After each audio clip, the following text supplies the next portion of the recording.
kayak ada orang pernah bilang, "Saat saya lagi ada masalah besar nih." "Kenapa?" "Iya, pacar saya hamil," katanya gitu. "Oh gitu, ya udah tanggung jawab." Saya bilang begitu kan. "Nah repotnya gini Stat, istri saya belum tahu," katanya gitu. Ada juga orang yang DM di IG, "Tat, kalau lo fallback gue berhenti narkoba nih." Udah saya fallback aja. Jadi kalau kita tahu ternyata ini Ramadan kita terakhir, pasti kita nggak akan nyanyiakan, ya kan? Kayak misalkan kita divonis sama dokter, kamu akan meninggal 2 bulan lagi, gitu. 1 bulan kita berjalan bulan Ramadan, pasti kita akan pikir, oh iya ini kan puasa gue yang terakhir ya, nggak bisa nih gue nih siang-siang kumur-kumur pakai jus alpukat gitu.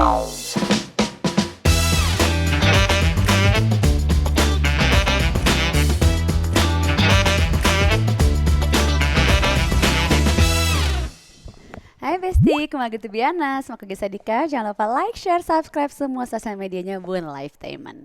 Sebelumnya aku mau ucapin selamat menunaikan ibadah puasa buat Besti yang lagi nonton. Semoga puasanya lancar, gak gampang emosi dan tetap kuat lihat story makan orang pas siang-siang ya. Nah Besti, menyambut bulan suci Ramadan, kita kedatangan seorang ustadz yang belakangan ini lagi rame banget di media sosial. Langsung aja kita sambut Ustadz Jojo. Assalamualaikum Ustadz. Waalaikumsalam. Aku ikutan jadi soft spoken. Udah pakai kerudung kalau ini ya. Jujur, hari ini suasananya jadi teduh banget karena kedatangan Ustadz Jojo nih, Masya Allah Iya. Ustadz. Baru pulang dari Tanah Suci ya Ustadz ya? Iya, ini hari Jumat mau berangkat lagi ke sana. Oh Masya Allah. Tapi yang kemarin itu apa namanya cuma nonton bola doang. Hah? Iya dibilang, makanya kan orang Indonesia paling aneh ke Arab nggak umroh katanya. Beneran? Nonton bola Ronaldo, bener, pengen lihat Ronaldo doang. Ada konten lah sama brand lah di sana gitu. Oh kerja. Heeh. Oh. Tapi punten Ustadz, angka di sini aman ya Tete? Izin Ustadz, Iya, izin. bener. Alhamdulillah ya. Oh pergi lagi ya Ustadz ya? Iya, tanggal 7 ini nonton sama Ronaldo juga, nonton Al Nassr. Oh jadi nonton terus? Tapi sambil umroh, kalau yang sebelumnya cuma nonton doang. Berapa lama Ustadz? Kurang lebih paling 9 hari lah insya Allah. 9 gitu, hari. 9 hari. By the way Ustadz, sekarang lagi banyak diperbincangkan di sosial media nih sama anak-anak muda. Kok bisa sampai ke dunia perkontenan ini? Ustadz gimana ceritanya? Iya, dulu tuh awalnya tuh dari ada konten teman-teman saya, kan dia punya agensi gitu, punya IO. Terus waktu zaman COVID masih jarang-jarang tuh ada konsep podcast. Terus tiba-tiba nelpon saya bilang, "Udah datang ke sini lo ngobrol-ngobrol nih sama teman." Pas saya datang gini, saya pikir ngobrol-ngobrol doang, nggak tahu udah di set gini lampu semua. Jatuhnya saya dijebak jatuhnya. Astagfirullahalazim. Ya udah tahu-tahu begitu udah ngomong. Terus ngapain, saya bilang, "Udah ngobrol aja ntar direkam." Ya udah akhirnya saya baru tahu tuh podcast tuh. Ngobrol ngalor ngidul gitu terus direkam. Ya dari situ lumayan lah. Terus kan berteman juga sama Gofar Hilman. Kan kalau Gofar Hilman kalau jam terbangnya udah tinggi, diundang ke podcast dia. Barulah dari situ mulai banyak lah orang kenal gitu. Masya Allah. Tahun berapa itu Ustadz? Tahun 2020 ya, apa 2021 lah, antara 2020 Pas kayaknya. lagi pandemi banget ya Betul. berarti ya? Awal-awal tuh podcast tuh baru ada podcast Mas kayaknya sama Unfaedah Lawless tuh. Podcast aku juga dulu ada tapi Udah kita ada nggak ya? jalan lagi. Bukan ini tapi ada lagi podcast aku yang dulu masih Oh zaman-zaman. gitu. Iya, Oh sama saya iya. sama suami. Oh iya, Masya Tapi ya Allah. kita memang berhenti tengah jalan podcastnya. Canggung sih podcast suami istri ya. Seru tapi loh Janggal Ustadz. juga sih. Seru tapi Iya, seru juga. pasang kita berempat suami istri gitu, Oh, dua iya, iya, iya, pasang, iya. seru. Nah Ustadz Jojo ini kan awalnya tuh viral lewat konten YouTube yang Green Boys Ramadan ya. Betul. Awalnya gimana bisa diajakin konten bareng sama Green Boys? Karena memang si Green Boys ini kan teman-teman lama semua, teman tongkrongan. Oh emang udah kenal Gofar lama? Hilman, Wancoy, Rico Lubis udah kenal dari lama. Nah, cuma mereka ketika di bulan Ramadan mau bikin satu konten yang ada membahas masalah agamanya lah gitu. Ya orang pecah lah, gimana sih seorang Gofar Hilman, Wancoy, Rico Lubis ngomongin agama yang dilihat dari background mereka tuh kan mereka ya dengan backgroundnya masing-masing gitulah mau ngomongin agama, dan kebetulan narasumbernya teman sendiri jadi enak ngobrolnya, lepas aja gitu, bisa Oh jadi bercanda-bercanda. udah berteman udah lama? Udah lama berteman sih, udah Besti. mungkin sekitar dari tahun awal kenal tuh 2001 lah, udah 25 tahunan. Oh gitu. Heeh. Oh, bestie banget itu tuh Kita setiap sebenarnya. malam minggu nongkrongnya di Taman Suropati Menteng kalau tahu. Oh, Heeh. gitu. Bener, sama anak mobil deket Lembang situ, Oh, bener. anak mobil chamber, Iya. ban chamber. Tapi kita naik Kopaja dulu, bukan naik mobilnya. Tapi saat yang aku kamu dari Mm, Ustadz itu bisa tetap kasih jawaban sesuai akidah. Meskipun pertanyaannya kadang kan ngeselin ya. mm-mm. Iya nggak, Ustadz? Ngeselin nggak? Ya, tapi kan kalau misalkan orang tuh kadang dia nanya emang bener-bener kadang butuh jawaban. Saya menganggap Iya. setiap orang emang butuh jawaban aja. Tapi kalau saya bilang udah di luar nalar ya nggak usah saya jawab. Simpelnya sih gitu aja. Contohnya apa, Ustadz? Iya, misalkan kayak nanya orang mau mandi wajib bisa diganti jadi mandi bola gitu. Itu kan sering kan kayak gitu kan. Pintu surga didorong apa digeser. Ya kalau itu mau bercanda, saya bilang saya nggak usah jawab. Oh, tapi ini kita ada videonya nih, Ustadz. Izin Tat, maaf kalau salah. Adab kalau nguap tutup mulut pakai luar telapak tangan kayak gini nih. Supaya menghindari nempel bau kasturi saat salaman sama orang lain. Maksudnya pas puasa bau mulut. Mm-mm. Nguap nih, ha. Tapi jarang ya lu nguap sambil salaman. Jadi kalau tutup Setelahnya. gini kan kena jigong nih selanya. Ah, ah. Terus kita salaman sama orang nggak sopan. Oh, Jadi maksudnya jadi gini. gini. Gitu. Bersin berlebihan. Wah, Cem, banyak loh. Kalimat pertama kali yang diucapin Nabi Adam ketika diciptakan pertama kali alhamdulillah. Nabi Adam pertama kali bersin tuh. Alhamdulillah gitu. Kan makanya tuh orang yang dengernya yarhamukallah. Kalau bersin tuh harusnya alhamdulillah ya? Iya, alhamdulillah. Iya. Kalau oseng gitu nggak boleh. Nggak boleh. Kalau wahai taseng. Jalan sama jalan. Saban. Kadang ya.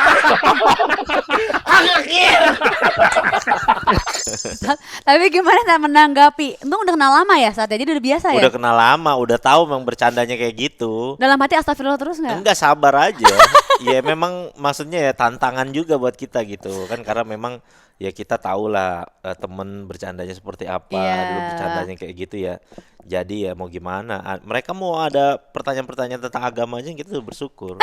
Iya Kayak benar. gitu kan, walaupun Positif bercanda gitu ya. orang, misalkan orang notisnya di masalah perkara bercandanya gitu, nama-nama jalan tadi kan wahai Tasim apa. Tapi kan orang jadi tahu tuh yang pertama kali kalimat yang diucapin sama manusia Nabi Adam alhamdulillah. Iya. Kalau bersin tuh alhamdulillah kayak gitu. Jadi ada selipan ilmunya juga. Tapi suka kesel nggak Ustadz sama teman-teman Green Boys ini? Nggak kesel, cuma kayak berpikir nih di luar nalar banget pertanyaannya. Ada pernah yang waktu itu yang masalah astronot. Kenapa? Astronot sholatnya ngadep kemana kalau di luar angkasa? Saya bilang ya kalau Ka'bah kan, kita kan ngadep Ka'bah nih kan, ngadep kiblat, di kiblatnya ke Ka'bah. Ya kalau misalkan kita lagi di luar negeri, kalau kita sholat ya berarti ngadepnya ke bumi, begitu. Nah terus timbul lagi kan pertanyaan kan, kalau misalkan tiba-tiba lagi begini terus tubuhnya jadi miring begini, terus gimana? Terus ditambahin lagi, terus kalau tiba-tiba sejadahnya rombe-rombenya gini-gini hidung gimana? Nah kalau udah kayak gitu saya bilang nyerah deh, gue nyerah. Nggak usah jawab gitu ya, Iya, mendingan ya. nyerah. Dia bilang, MUI aja sih nyerah sih kalau ditanya sama lo kayak gini. Saya bilang gitu. Tapi Ustadz pernah nggak negur teman-teman Green Boys kalau misalnya bercandanya ada yang berlebihan gitu? Mereka udah tahu juga sih batasan-batasan. Paling kayak bercanda jangan gitu aja Oh. paling. Nah mungkin Ustadz bisa ngasih tahu bestie Ustadz. Kan kadang-kadang kalau dalam pertemanan tuh suka ada bercandaan Mm-mm. yang, ya kan setiap pertemanan beda-beda ya. Suka ada yang bercandaan yang apa ya, bukan berlebihan sih, mungkin ada yang bikin kesel. Tapi kan kadang-kadang mood manusia tuh kan kadang-kadang tidak bisa ditentukan setiap harinya. Betul. Kadang misalnya ada yang biasanya biasa aja, tiba-tiba pas kita lagi bete kena nih ke hati kita, sakit hati nih. Nah kita harus gimana saat? Iya, makanya kan kata Nabi Muhammad SAW kan selamatul insan fi hifzil lisan. Selamatnya manusia tuh dengan menjaga lisannya dia gitu.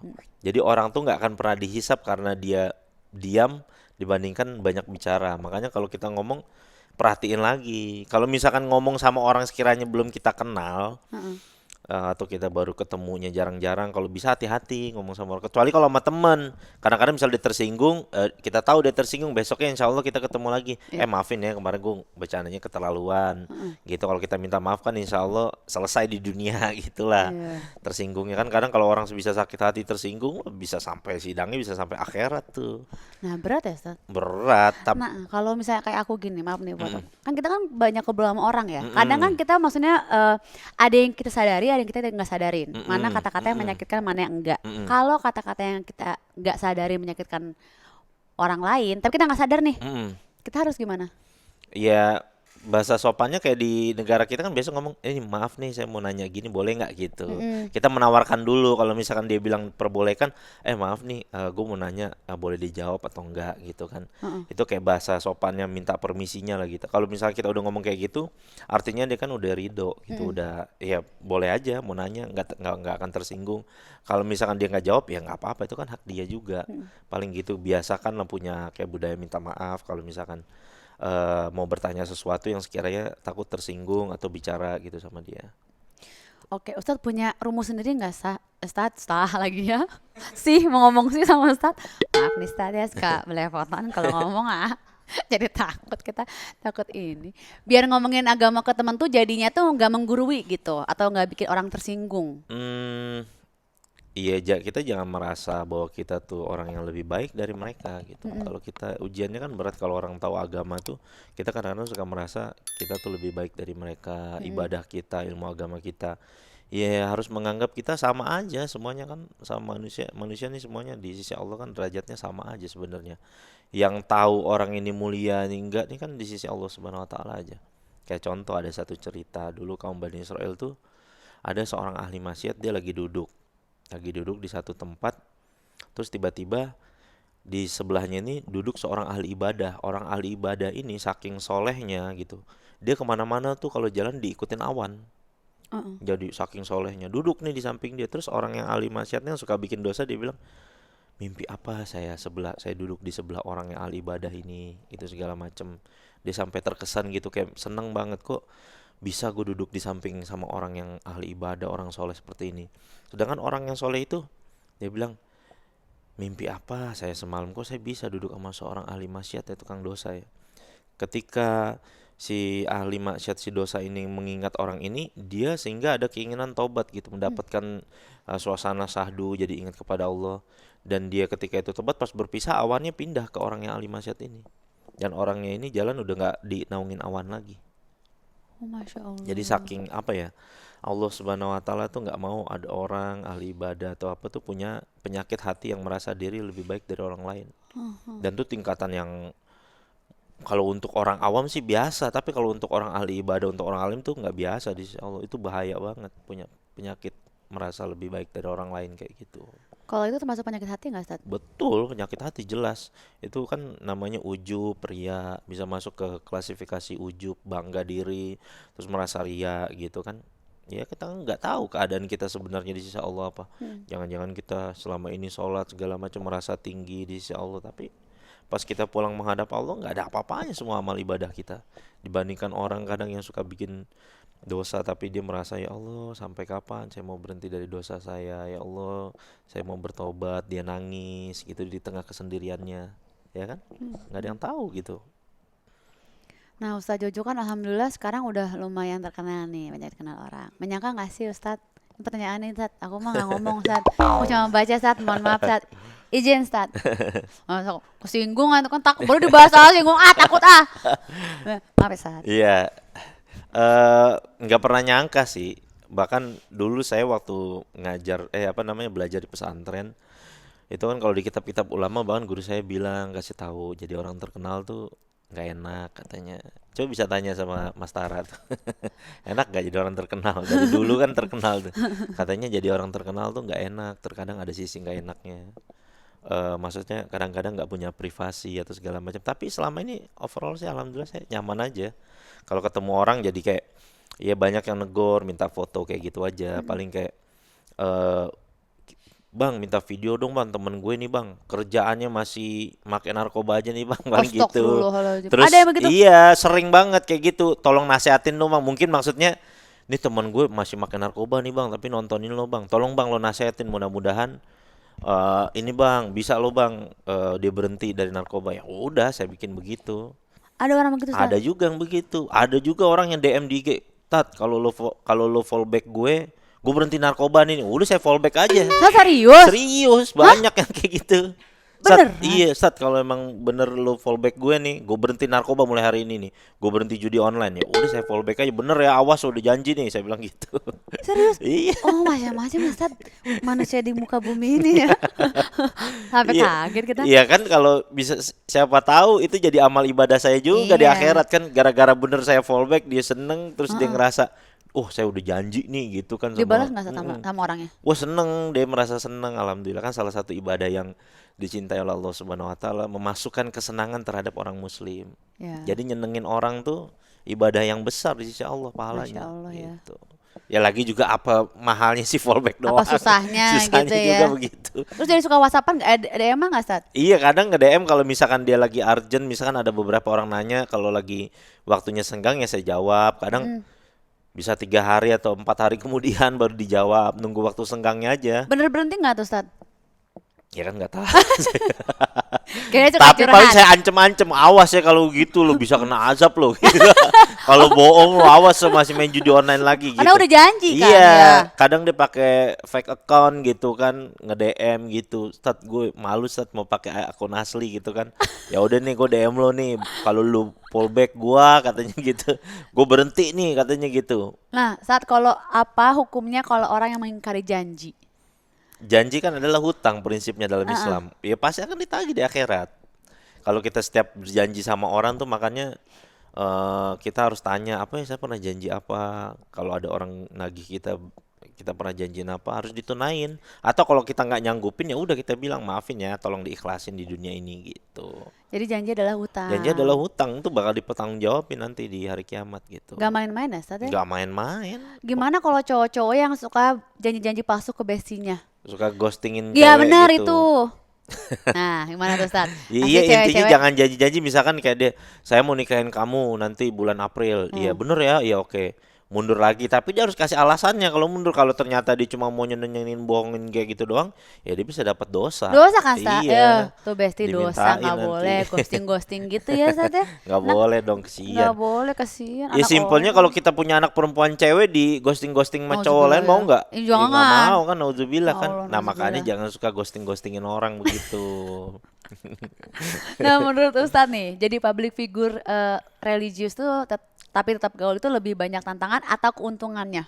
Ya justru alhamdulillah sih merasa lebih nyaman aja, saya lebih enak nyantai, nggak harus jadi orang yang kaku, yang apa namanya, yang terlalu religius banget. Bahkan saya di beberapa kesempatan saya lebih senang jangan pernah anggap saya ustadz deh, saya orang biasa gitu kan.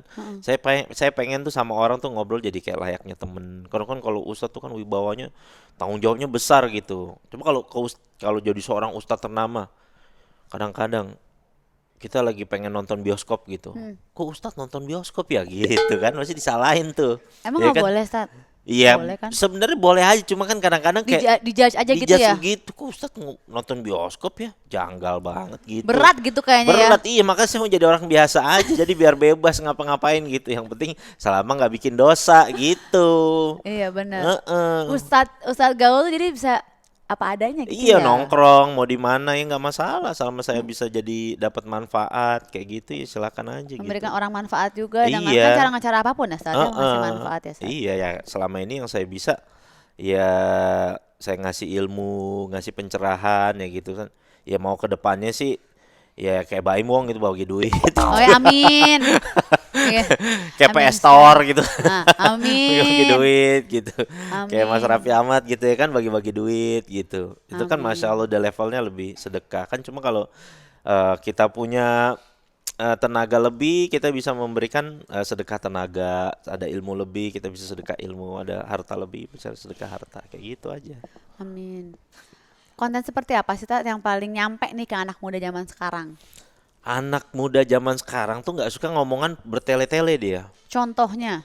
Ini aja kayak kita kan di sini hidup di era Gen Z lah rata-rata umumnya. Kayak gini aja deh.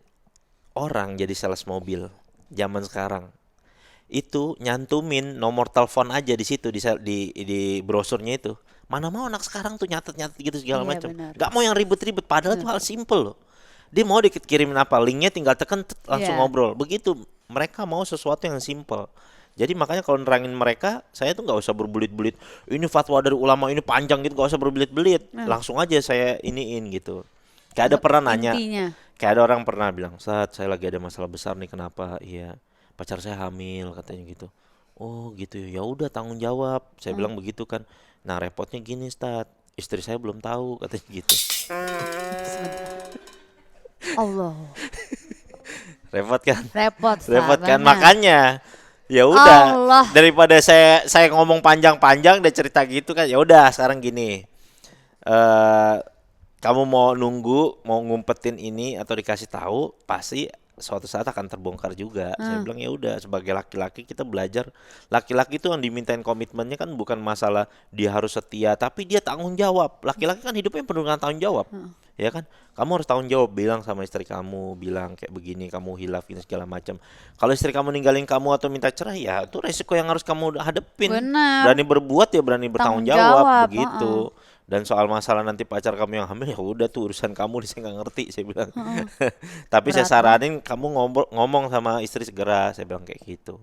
Banyak lah case-case yang kayak gitu, nanya-nanya yang memang beneran serius ini gitu, serius masalah dia gitu.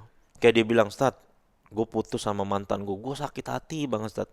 Gue ibadah sambil gue seneng kalau mantan gue tuh masuk neraka, dosa nggak sih?" Astagfirullahaladzim. Nah, jawabannya apa? Dosa nggak, Sat? Iya, saya bilang, iya pentingnya apaan? Kalau mantan kamu tuh masuk neraka, emang kamu dapat duit 1 triliun? Saya bilang. Penting gunanya apaan? Enggak, saya puas aja gitu kan. Taunya dari Karena mana dia juga sih, ninggalin Stat, saya. ya? Iya, saya bilang enggak baik. Saya bilang nyimpen dendam, nyimpen kebencian sama orang lain. Kalau nyimpen dendam sama nyimpen kebencian sama orang lain bisa jadi dolar, ya enak gitu kan. Ini enggak jadi apa-apaan. Malah hati jadi sempit, enggak enak, hidup enggak tenang, ya kan? Iya, benar. Ngapain nyimpitin hati aja gitu. Saya bilang ya udah ngapain, udah doain aja yang baik-baik. Apa ruginya kamu doain baik-baik kalau kehidupan mantan kamu itu hidupnya jadi jauh lebih baik, ketemu laki-laki yang baik, emang kamu nggak seneng? Kalau misalnya kamu nggak seneng, saya bilang ya berarti ada yang salah sama hidup kamu. Masa Iya. kamu nggak seneng sama kehidupan orang yang pernah ada di hidup kamu tuh hidupnya seneng? Iya. Saya bilang kayak gitu. Ya harus simpel ya, Sat, ngejawabnya, Iya, Sat, ya. jangan berbelit-belit deh pokoknya deh Yang kalau sama gampang zaman sekarang. dimasukin ke otak gitu Iya, ya. supaya kita kasih perumpamaan, kasih ini. Kadang kalau misal dikasih ayat, dikasih hadis gitu, agak kurang, dia agak denial kalau anak sekarang tuh. Oh gitu. Jadi dia udah maunya dikasih yang bisa masuk nalarnya dia, terus to the point ngomongnya udah gitu. Logika aja to the Iya, point gitu ya. mesti begitu dia. Nah, dari sekian banyak pertanyaan dan curhatan buat Ustadz nih di sosial media, ada nggak sih yang bikin Ustadz kayak, oh masalah anak muda tuh sekarang tuh gini ya kehidupannya ya gitu? Rata-rata mereka lebih main ke mental sih, masalah mental. Kayak sebenarnya masalahnya tuh nggak begitu besar gitu loh. Kayak ada pernah, "Ustaz, saya kayaknya mau bunuh diri, Ustaz." Anak sekolah nih curhat sama saya. Gara-gara kenapa? Iya, ring basket di sekolahan saya jatuhin, saya kayaknya mau bunuh diri. Ah, Kok serius? berat masalahnya? Iya, saya bilang kok masalahnya kayak masalah kayak gitu dipermasalahin sampai yang banget. Tapi yang paling sering sih yang ruwet ya masalah-masalah pasangan lah.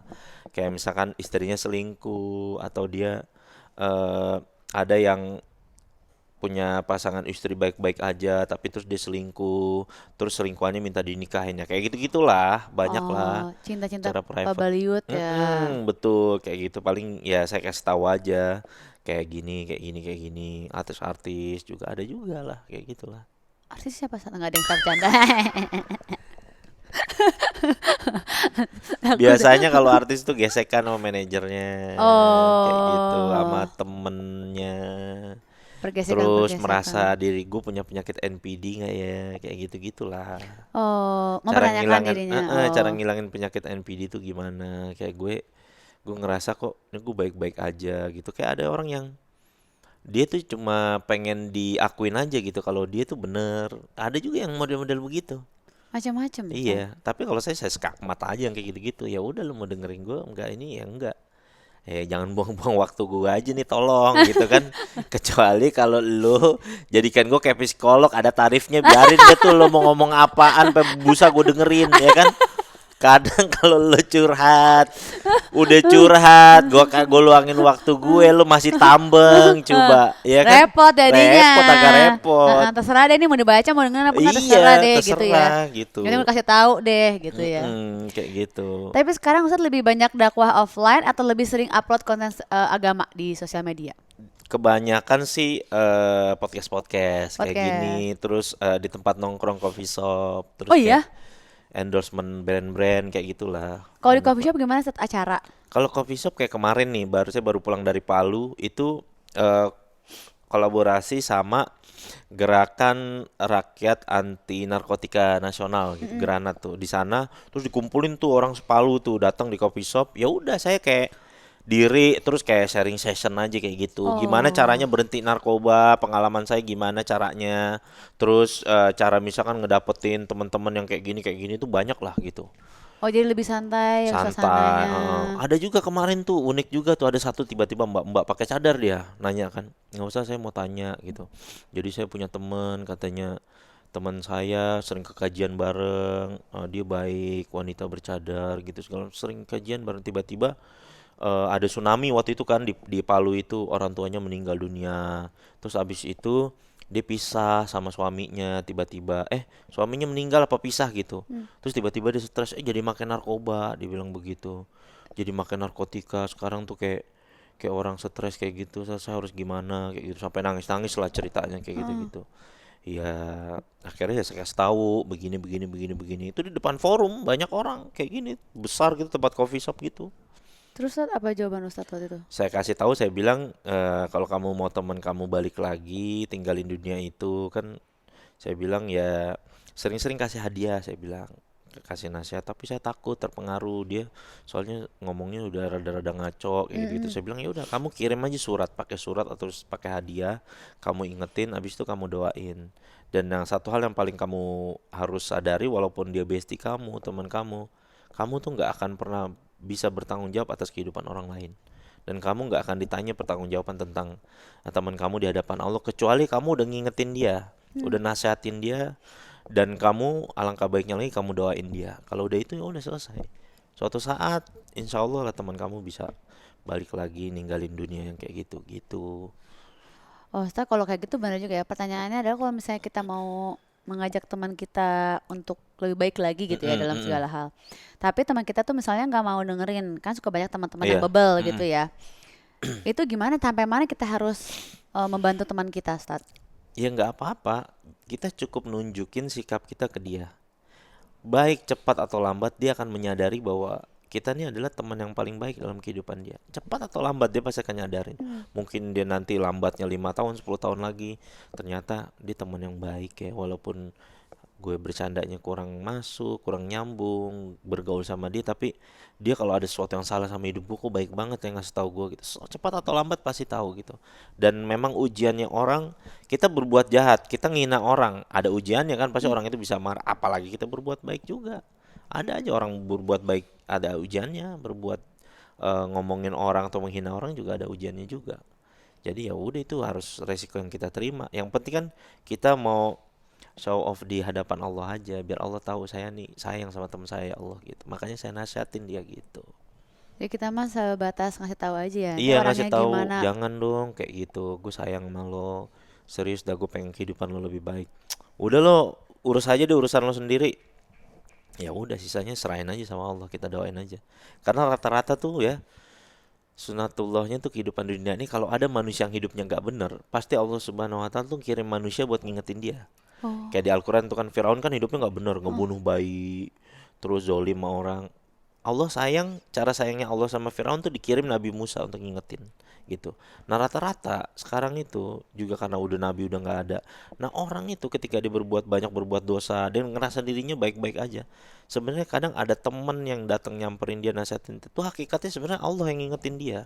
Cuma pakai media orang lain gitu aja supaya oh, nanti ketika di hari kiamat ditanya sama lo kenapa kamu berbuat dosa kayak gini ya saya hilaf saya apa kan udah ada orang yang ngingetin kamu gitu biar ditanya kan udah ada orang kan yang ngingetin kamu teman kamu udah ngingetin kan kenapa kamu nggak mau ini juga nggak mau dengerin juga padahal kan itu nasihat baik buat kamu gitu oh, jadi biar dia udah nggak punya jalannya hujah juga. alasan lagi nanti di hari kiamat gitu. Jadi udah ada jalannya juga Ustadz Oh sebenarnya iya, ya. udah ada jalannya juga setiap orang. Makanya kalau kita minimal kalau kita ada yang salah sama hidup kita, dinasihatin sama orang, kalau kita nggak nyambung, diem aja udah cukup. Kita bilang kalau bisa ngucapin sama dia, terima kasih ya udah nasihatin saya, terima kasih banyak, kamu tuh orang baik banget. Udah. Kalau kita walaupun apaan sih lu? Heeh. Ngomong apaan coba? Oh makasih ya. Kita belajar rendah hati aja bilang makasih ya udah ngingetin saya, terima kasih atas nasihatnya. Udah begitu. Jangan berat untuk ngucapin gitu. Siapa tahu nasihat dia yang kita perhatikan itu bisa merubah kehidupan kita jadi jauh lebih baik lagi, kan nggak ada yang tahu. Ininya reaksinya harus yang baik ya, Ustaz. Jangan kayak apa Betul. sih lu, so tahu banget lu, so paling suci lu. Iya, karena kadang-kadang kan kayak penyakit tubuh itu hanya bisa dirasakan sama yang punya tubuh itu. Heeh. Tapi kalau penyakit hati itu yang ngelihat tuh, yang bisa ngelihat tuh orang lain. Kadang diri sendiri itu susah untuk ngelihat penyakit hati. Makanya kadang-kadang kalau punya temen ngingetinnya, lu sama orang julid mulu, lu ngomongin orang mulu gitu segala macam tuh kan penyakit hati. Iya. Yang ngejulitin orang ini dia nggak sadar sebenarnya. Menurut dia ya biasa aja gue ngomongin orang, gue fitnah orang biasa aja. Tapi menurut orang, ternyata orang, lu nggak baik tahu sih lu gitu, lu suka ngompor-ngomporin orang, lu bos lu jelek-jelekin mulu, lu suka ngajak-ngajak orang kalau ngejelek-jelekin bos lu gitu. Nah itu sebenarnya kan penyakit hati. Yang tahu tuh Iya. cuma orang lain. Yang nggak Kadang-kadang, denger ya, Ustaz, ya? kadang-kadang yang dirinya di sendiri dia nggak tahu. Atau kayak lu negatif mulu, apa sih, kapan gue negatif, gue positif terus gitu kan? Iya. Hal-hal kayak gitu tuh banyak tuh. Dia merasa enggak, padahal penyakit hati itu cuma bisa dilihat sama orang lain. Gitu. Makanya kalau walaupun juga orang udah jadi penceramah, ustadz mau balik, dia harus tetap berguru karena gurunya itu kayak pelatih gitu loh. Jadi kayak semacam pelatih. Ada yang salah sama dirinya, dia dikasih tahu, oh kamu salahnya gini. Kayak pemain bola aja, sesempurnanya Ronaldo, Messi kan, sejago-jagonya mesti ada pelatih kan. Kalau Iya. ada yang salah sama kamu hari ini, ada yang salah, pasti kan dikasih tahu. Supaya apa tujuannya? Baik, supaya lebih baik lagi, lebih sempurna lagi ngejalaninnya gitu. Ustadz, ada nggak sosok pendakwah atau ustadz yang menginspirasi Ustadz Jojo? Yang menginspirasi, kalau dulu ada almarhum Ustadz Jeffrey Al-Bukhari, karena punya latar belakang hampir kurang lebih sama lah sama saya. Yang paling saya terkesan tuh dari pembicaraan dia tuh kayak beliau tuh pernah bilang bahwa pernah doa, ya Allah kalau seandainya saya balik lagi ke dunia dulu, yang dunia narkoba gitu segala macam, lebih baik saya mati aja deh gitu. Itu kayak menurut saya kalimat yang wah tuh orang kalau udah berani doa kayak gitu kayaknya orang udah taubatan nasuha bener deh. Sampai kayak merasa ada rasa hopelessnya, ada rasa bener-bener bertekad untuk berhenti dari hal kayak gitu. Nah dari hal itu saya berdoa hal yang sama juga gitu. Saya bilang iya bener juga ya berdoa kayak gitu, ya Allah kalau emang saya ada kecenderungan pengen balik lagi ke dunia yang lama, saya lebih baik saya mati aja deh, saya meninggal aja. Saya udah nggak mau lagi tinggal di dunia ini. Ya kayak gitu aja simpelnya. Dan beliau sih memang banyak menginspirasi orang juga ya. Almarhum Ustadz Jeffrey Al-Bukhari, Masya Allah. Nah, Ustadz, di bulan Ramadan ini kan banyak orang yang ingin berubah jadi lebih baik. Menurut Ustadz, apa langkah pertama biar kita bisa berdamai dengan diri sendiri? Langkah pertama, ketahui bahwa bulan suci Ramadan ini kan bulan yang paling mulia di antara bulan-bulan lainnya. Kita beribadah sunnah dilipat gandakan menjadi pahala wajib. Kita melaksanakan satu ibadah wajib, pahalanya 70 kali lipat. Dan setiap bulan puasa Ramadan ini adalah jalan pengampunan paling besar yang Allah Subhanahu wa Ta'ala berikan kepada setiap hambanya. Dan banyak orang tuh berubah hidupnya ketika bulan puasa. Sampai-sampai tuh alim ulama mengatakan, kalau seandainya kamu nggak diampuni, hidup kamu nggak berubah semenjak bulan Ramadan, kamu mau ngarepin bulan apa lagi gitu loh. Kalau di bulan Ramadan aja kamu nih nggak berubah-berubah watak buruk kamu, sifat buruk kamu. Karena kan di bulan Ramadan enaknya apa? Yang goda kita nih setan-setan kan di kerangkeng, dikunci. Jadi kalau ketika setan di kerangkeng kita nggak bisa manfaatin, malah kita justru jadi setannya tuh jinnya, ini yang berat nih, ya kan? Ada orang kok nanya, belum puasa setan di kerangkeng, kok ada aja orang yang kelakuannya kayak setan. Ya mungkin dia suhunya setan, bagaimana kita nggak tahu juga tuh. Kayak gitu. Oke. Kalau ada nih udah bulan puasa bulan Ramadan, ada teman yang ngajakin nggak baik deh, misalnya banyak kan hal nggak baik itu banyak ya, Sat. Itu gimana tuh, Sat? Kalau kita bisa menahan diri sama kok kita terbawa tuh gimana? Iya, kasih tahu gue mau belajar ninggalin hal yang buruk nih. Tapi kalau ternyata dia terus-terusan bisa membawa kita kepada keburukan, kalau saya pribadi saya udah nggak mau lagi bertemu sama yang kayak gitu. Mohon maaf kalau kayak gitu caranya, ya udah jaga jarak aja saya. Iya. Bukan karena saya orang yang nggak baik, tapi saya karena merasa saya tuh lemah. Saya masih lemah dengan ajakan dia. Saya contoh, ada orang yang suka ke klub malam sama temennya. Kadang-kadang tuh dengan lirikan aja tuh udah kode tuh, ya kan? Tuh ibu gitu. Coba gini doang. Gitu doang nggak usah ngomong nih malam lagi ada nih ladies night apa segala macam, enggak kayak gitu, dia cuma gini doang. Cuma senyum kode doang. Gitu. Bisa itu udah langsung kejadian tuh. Ah. Permufakatan jahat terbuat tuh bisa tuh. Cuma gara-gara gitu doang. Hanya Iya. lirikan ya. Hanya lirikan aja. Ah. Gitu-gitu aja udah jadi. Nah, kalau seandainya kita masih lemah ngadepin kayak gitu, kalau saya pribadi, ya saya sih agak jaga jarak sama teman yang kayak gitu. Bukan karena saya ya dia itu bukan orang baik, karena saya merasa mungkin ya sayanya masih lemah, gak kuat saya nahan godaan kayak Tidak gitu. kuat iman. Betul, kayak gitu.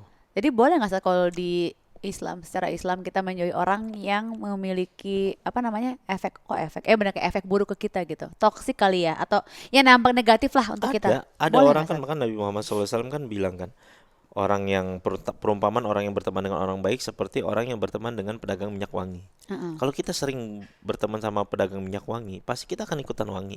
Minimal tuh kita enak juga ya wanginya, lama-lama seneng. Mm-mm. Kita berteman sama teman yang wangi terus aja pasti nanya, parfum lu pakai apa sih? Ya. Ya kan?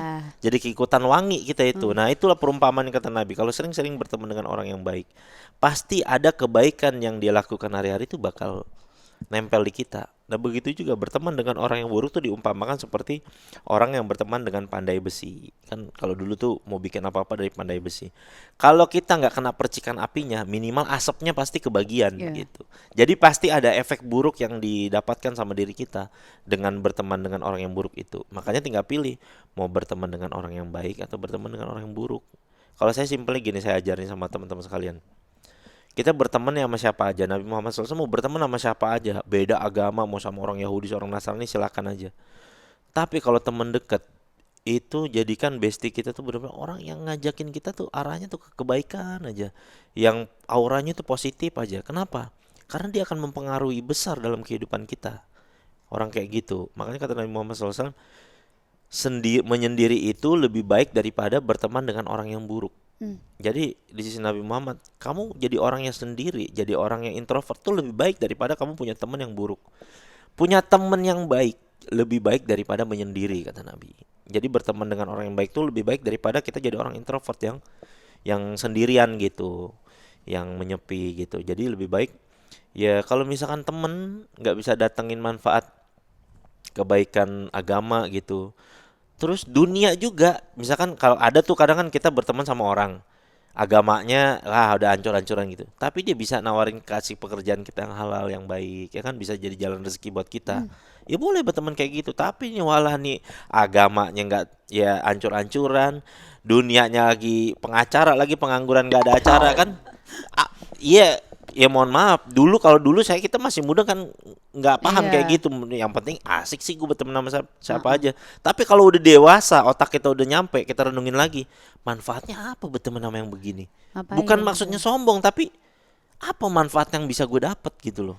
Kayak Iya, gitu. Jadi boleh membatasi diri sama orang Iya. yang memiliki efek yang negatif untuk kita ya, Ustaz. Bener, kalau kata penyanyi organ tunggal dari Pak Parung, love yourself. Justin Bieber ya kan? Love yourself, Love benar. yourself, Benar. bener. Sama Kata Justin selamatkan Bieber. diri Anda. Bener. Gitu. Kadang-kadang kalau kita kena musibah itu kan belum tentu teman ada berdiri di samping kita kan. Benar, Gitu loh. benar. Setuju, Ustaz, betul. Nah, dalam proses berubah jadi lebih baik itu, kalau dari pengalaman pribadi Ustadz, mana yang paling berat? Mengubah kebiasaan atau mengubah lingkungan sekitar? Mengubah kebiasaan buruk itu yang paling berat. Karena kadang-kadang kan kalau kita terlihat jadi lebih baik, tapi temen tuh tahu kan, gue tahu kartu lo gitu istilahnya. Nah itu paling berat. Nah tapi kalau kita bisa ngerubah kebiasaan-kebiasaan buruk yang ada dalam hidup kita jadi kebiasaan baik, nanti teman-teman yang lain pasti nular kebaikannya gitu. Jadi kayak alhamdulillah teman-teman saya yang dekat-dekat saya sekarang udah mulai jaga sholat. Yang dulunya sama agama tuh bahkan kayaknya alergi lah gitu. Apaan sih agama, buat apaan sih gitu. Sekarang udah mulai mikirin sholat, udah pada mulai ke kajian, mulai mikirin tanggung jawab agama kayak gitu-gitu. Jadi udah mulai tahu lah. Jadi tantangan yang paling besarnya itu merubah tabiat kebiasaan buruk menjadi kebiasaan baik itu. Itu yang sulit ya, Ustadz. Iya betul. Nah, di Ramadan itu kan sering juga jadi momen refleksi tentang kematian, Ustadz. Menurut Ustadz, gimana cara mengingat kematian secara sehat tanpa jadi takut atau tertekan? Karena kan orang-orang tuh biasanya kalau ngomongin soal kematian kayak udah takut duluan gitu. Biasanya tradisi di kita kan ada tuh ziarah ke makam keluarga biasanya sebelum puasa Iya. sama habis lebaran. Iya. Nah itu sebenarnya bukan amalan agama Islam tapi tradisi yang baik. Dan ziarah kan kata Nabi Muhammad SAW kan itu kan sunnah hukumnya. Jadi baik. Nah, ketika kita ziarah itu ke keluarga, yang paling penting kita ingat hari ini saya ada di atas tanah, suatu saat saya pasti akan di bawah tanah. Dan renungi, ketika di dalam tanah kata Nabi Muhammad SAW, orang yang hidup itu ketika meninggal dunia itu seperti selama hidup seperti orang yang punya 3 sahabat. Yang pertama sahabatnya itu ketika meninggal dunia, yang satu nemenin dia selama hidup di dunia, tapi kalau dia ketika masuk ke dalam kubur ditinggalin. Yang kedua nemenin selama hidup dunia, ketika dia meninggal dunia ditinggalin. Yang ketiga nemenin selama hidup di dunia dan sampai di dalam kubur dia nemenin juga. Sahabat yang pertama kata Nabi ini adalah harta benda. Kita punya harta benda sebanyak apapun, ya. Kita punya uang lah atau emas sebesar gedung Rans ini aja gitu kan. Kalau kita meninggal dunia apakah itu bermanfaat kecuali kita sedekahkan, kita wakafkan jadi pahala, ya kan? Ya, dan itu cuma bisa nemenin kita di dunia doang. Dan nggak bisa nemenin kita ketika kita masuk dalam kubur. Begitu juga yang kedua kata Nabi SAW ini keluarga. Keluarga nemenin kita dong, sayang sehari-hari. Sesayang-sayangnya mbaknya gitu sama Mas Tara. Tiba-tiba Mas Tara meninggal dunia, nitip pesan nanti kalau saya meninggal dunia, kamu temenin saya seminggu di kubur ya, mau nggak? Iya, sebaliknya juga gitu kan. Wahai suamiku, saya nanti meninggal dunia, awas ya kamu nggak nemenin saya di kubur seminggu. Harus Temenin saya mau, kalau seminggu. nggak aku gentayangin start. Nah, Nggak ada yang start gitu. bercanda. Nggak Iya, ada yang mau. takut. Nah ya kan, keluarga pun pasti Ya. akan meninggalkan, tapi amal soleh, pahala kebaikan yang dia buat selama hidup di dunia itulah yang setia nyelamatin dia di dunia, dan dia ketika meninggal dunia dinemenin dia. Jadi itu jadi bahan renungan kita. Iya ya, kalau gue di dalam kubur apa artinya semua yang gue dapetin, gue punya di dunia ini, kalau nggak gue sedekahin, gue kasih orang, gue berbuat kebaikan kayak gitu kan. Tapi kan tahun 2000, tahun berapa sih? 2026 ya? 2025 ini tuh kan banyak banget orang yang kehilangan ya, banyak matian lah gitu. Apa yang bisa kita lakuin, kita masih di dunia, amalan apa yang paling simpel yang bisa ngebantu orang yang udah pergi duluan? Iya, makanya di antara kebaikan kalau bisa kita ada ahli keluarga kita meninggal dunia nih, itu pakaiannya semua apa sedekahin aja, disedekahin, kasih ke orang-orang yang mohon maaf yang nggak punya kayak gitu. Sepatunya sedekahin, niatin untuk sedekah atas nama si mayit tersebut, misal orang tua kita atau siapa lah orang terdekat kita itu, kasih kayak gitu. Dan sampai kapanpun kita doakan dia, sampai kapanpun kita ingat dia, kebaikan dia, dan kita boleh berwakaf atas nama dia. Misalkan wakaf Al-Quran tuh yang sering-sering kalau di Mekah Madinah kan orang wakaf Al-Quran atas nama siapa gitu. Atau mau wakaf sumur buat air bersih buat teman kita atau keluarga kita, boleh aja. Dan itu pahalanya mengalir jadi sedekahun jari, jadi sedekah jariah gitu. Dan itu pahalanya sampai. Bahkan sampai kalau orang tua kita dulu pengen haji, pengen umroh belum mampu. Wah, sekarang kitanya yang mampu. Iya, badalin kitanya. Kita pergi haji misalkan tahun ini, kita pergi haji atas nama kita pribadi kan, harus kita udah pribadi dulu, abis itu baru badalin. Atau kan banyak orang yang membuka jasa-jasa badal haji, badal umroh kayak gitu. Ya udah, itu pahalanya nanti akan disampaikan. Kalau doa Sama orang-orang simpel apa, Sat? minta doa ampunan buat mayit tersebut. Allahumma gfir lahu warhamhu, kayak gitu-gitulah. Ayo. Iya. Oke. Sekarang boleh nggak usah kasih pesan buat Besti yang lagi nonton, biar Ramadan tahun ini tuh nggak lewat gitu aja gitu, Ustaz.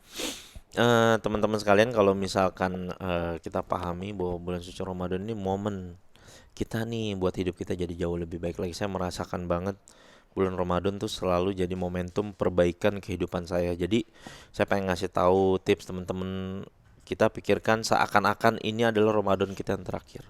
Jadi kalau kita tahu ternyata ini Ramadan kita terakhir, pasti kita nggak akan nyanyiakan, ya kan? Kayak misalkan kita divonis sama dokter, kamu akan meninggal 2 bulan lagi gitu. 1 bulan kita berjalan bulan Ramadan, pasti kita akan pikir, oh iya ini kan puasa gue yang terakhir ya, nggak bisa nih gue nih siang-siang kumur-kumur pakai jus alpukat gitu kan misalkan. Oh nggak mau deh gue mau serius fokus gue puasa gitu. Stang motor gue belok sendiri ke warteg, enggak, maaf dulu, gue mau fokus karena gue divonis meninggal dunia gitu kan. Sedangkan umur kan gak ada yang tahu maut. Bener. Kali aja nih bulan suci Ramadan kita yang terakhir, jadi manfaatin betul-betul. Jangan sampai meninggalkan puasa. Bagi yang laki-laki yang sehat gitu kan, kalau wanita kan meninggalkan puasa diperbolehkan kalau lagi ada tamu, ada head kayak gitu ya. benar-benar dimanfaatin deh bulan puasa ini, benar-benar bulan yang rezeki kita bakal ditambah, dilipat gandakan. Rezekinya semua manusia tuh di bulan suci Ramadan itu lipat gandakan, dikasih tahu Nabi SAW. Jadi Allah Subhanahu Wa Taala mengobrol semua kebaikan-kebaikan yang ada di bulan puasa. Ya kan, makanya orang mau dagang bulan puasa, ya kan, dagang apaan aja pasti laku aja udah. Itu karena saking rezekinya Allah berikan tuh buat siapa aja. Bahkan orang non muslim kadang kan dia jualan makanan takjil gitu, laku juga banyak. Ya itulah saking berkahnya bulan puasa itu gitu loh. Masya Allah ya Ustadz ya. Terima kasih Ustadz Jojo udah datang ke sini. Sama-sama, terima kasih Sehat-sehat selalu. banyak. Semoga bisa Iya. bertemu lagi Ustadz. Insya Allah, terima kasih. Terima kasih Besti udah nonton. Diambil yang baiknya, dibuang yang buruknya. Jangan lupa like, share, subscribe semua sosial media Bun Live Teman. Bye Besti.